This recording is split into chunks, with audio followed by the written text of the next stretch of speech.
Yo, what's good, fam? Welcome to PNP. It is your boy Rashad, one half of PNP, and today we have another entry into the Sign or Walk series. Yes, a fan favorite. That's going to be Frankie Luvu. Yes, now before we get into this, make sure you hit that like button, subscribe button, notification bell, get in the comments, let me know what's good. Trying to get to 15K. Let's make it happen. All right, let's get into it. Frankie Luvu. All right, so Frankie Luvu, let's give a little bit of history in regards to Frankie Luvu. He's a guy that is going way under the radar. He signed with the New York Jets as an undrafted free agent back in 2018.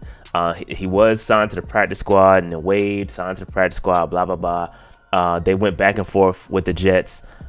He did re-sign with the Jets again in 2020 and then was placed on injured reserve with a groin injury in October. And then he was reactivated in November of 2020. Then after that season, he signed with the Carolina Panthers in March, and this was a straight up steal. Now, I said this when we first signed Frankie Luvu. I said, watch out for this cat, man. He brings a different type of energy to the football field. This guy plays with heart. I love this player. He does great. He's very efficient when it comes to the football field. This guy makes a lot of tackles, a lot of plays in the backfield, and is very, very, very efficient. Right now, his overall grade on PFF, and again, it's limited activity, right? He's not playing every single snap. In fact, he's played a total of only 249 snaps with the Carolina Panthers.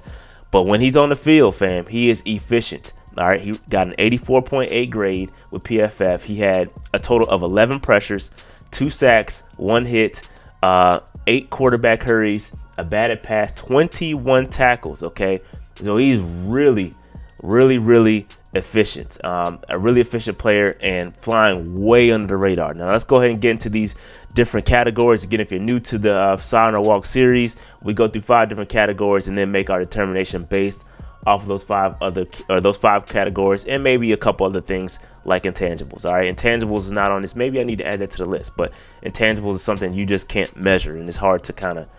It's more of an opinion thing than a fact. But let's go and get into it.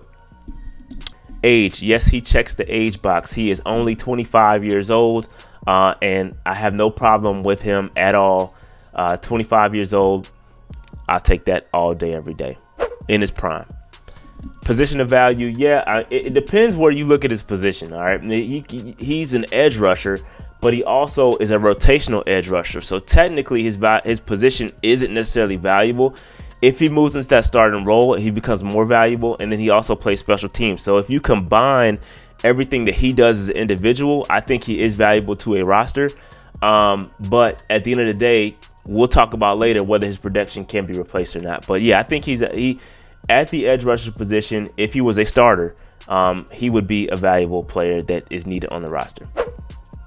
Durability, he is durable. He's had a groin injury in the past, but for the most part, he is relatively healthy. He did go out with COVID this year. Again, I'm not going to count COVID towards a durability issue. That's just something that happens. There's nothing you can really do about that. But, pretty durable player given his injury history. Asking price. Now, I don't think he's going to ask for a lot of money. We are in a situation where we paid him $1.1 million last year. Could he ask for more? Absolutely. Should he ask for more? Absolutely. I don't think it's going to be, a blockbuster deal. I think you could get him for maybe a couple $1 million per year. I would sign him to maybe like a 2-year, 3-year deal, something like that, maybe worth like $8 million total. Meaning you spread that out over that life of that contract, maybe $2 million per year, $3 million maybe. But that's probably the max I'm willing to go. And I don't think he's going to ask for a ton of money. Now, I do still think he's flying under the radar. And there could be a situation where a team said, dog, there could be some scouts out there saying, yo, y'all seeing what Frankie Luvu doing over with the Panthers, man? We need that over here. We need that energy. And they could pay him a decent amount of money. I think he could, price himself out if another team sees what he did with the Carolina Panthers. I think he could price himself out of Carolina, maybe making about $5 to $8 million per year. That's a lot of money for him, and I could see a scenario where that could happen.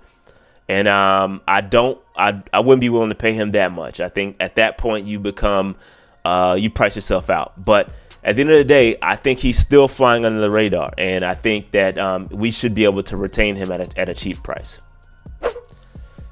Now, is his production replaceable? I don't think it is, and here's why I say that, because I think that I don't think that you're going to find another player as efficient. I said this earlier, but he is really efficient.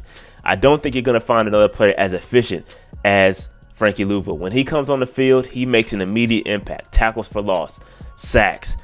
I mean, he was dumb efficient, bro. Super efficient. And every time he touched the field, when given that opportunity, he made a play. So I don't think you're going to be able to just find another guy that can replace what Frankie Luvu did in his rotational role. Again, he also brings a special teams ability to the Carolina Panthers. That's something also that you have to take into account. Guys, everybody ain't good at special teams. I mean, and I know y'all be looking at special teams like that ain't really nothing. But it's all good till it ain't all good. All right, it's all good till it ain't all good, and then you start to worry about your special teams. Frankie Luvu is the type of player where I think that he makes an immediate impact, and he's super efficient when he comes on the field. Now the question is, when he gets an expanded role, if and when he gets a larger role in the defense, is he still as efficient? I don't know. Is he still making those type of plays when he gets a larger expanded role? We'll see. But again, at the level of contract we're talking about, you're talking about $2 million per year, something like that. I'm not looking at it like that, and I think it's definitely something we should try to make happen. For that matter, and for all those reasons, I think you have to re-sign Frankie Luvu. The guy, he brings a lot of heart. Folks call him Oos, and I think that there's you hear Shaq Thompson talk about Frankie Luvu. You hear other leadership guys talk about Frankie Luvu. They want this man on the roster. They like this man. He's a team player. And I like Frankie Luvu. I'm a fan of Frankie Luvu. And I told y'all when we first signed him, this man is going to be nice. I told y'all he plays with a different energy that when he's on the field, players want to match that energy. And I think that this guy is a valuable piece to that defense. So for that, you got to bring him back. You got to bring him back, man. You got to bring back Oos. So that's all I got for Frankie Luvu, man. Very good player. Very good, energetic. Very efficient player, so you got to bring him back. I like him. Let me know what y'all think. Should we sign or should we let Frankie Luvu walk? In the comment section, let me know your opinion. That being said, like, subscribe, notification bell, and get comments. Let me know what's good. I'm out. Peace.